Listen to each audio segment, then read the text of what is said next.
రాష్ట్రంలో సరిపడినంత ఎరువులు ఉన్నాయని రైతుల ఆందోళన అవసరం లేదన్నారు సీఎం రేవంత్ రెడ్డి. ఎరువుల దుకాణాల్లో ఎంత స్టాక్ ఉందో బయట నోటీస్ బోర్డు పెట్టాలని అధికారులను ఆదేశించారు.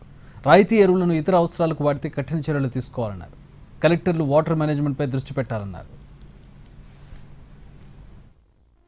ఫర్టిలైజర్ కూడా ఈ వ్యవసాయానికి సాగునీటికి రెండు ఇంటర్లింక్డ్. ఒక శాఖ ఇంకొక శాఖతో సమన్వయం చేసుకోవాలి. కంప్లీట్గా వాటర్ మేనేజ్మెంట్ చేసుకుంటూ ఈ వ్యవసాయానికి తగ్గట్టుగా ఈరోజు మనము ఎరువులను కూడా రైతులకు అందుబాటులోకి తీసుకురావాలి. చాలా వరకు మన దగ్గర స్టాక్ ఉంది, బఫర్ స్టాక్ ఉంది. మన ఫ్యూచర్ రిక్వైర్మెంట్ ఆగస్టు మంత్కి స్టాక్ లేకపోతే కేంద్రం నుంచి తెచ్చుకుంటాం. ప్రజలని ఎరువులు దొరకడం లేదని ఒక ఆర్టిఫిషియల్ షార్టేజ్ క్రియేట్ చేసి లేదా ప్రజల్ని సోషల్ మీడియాలో భయపెట్టి ఎరువులు అయిపోతున్నాయి, ఎరువులు దొరకడం లేదని జనాలు ముందస్తుగానే షాప్ 10 గంటలకు వెళ్తే 7 గంటలకి వచ్చి జనాలు నిల్చునే పరిస్థితి కల్పిస్తున్నారు. లేకపోతే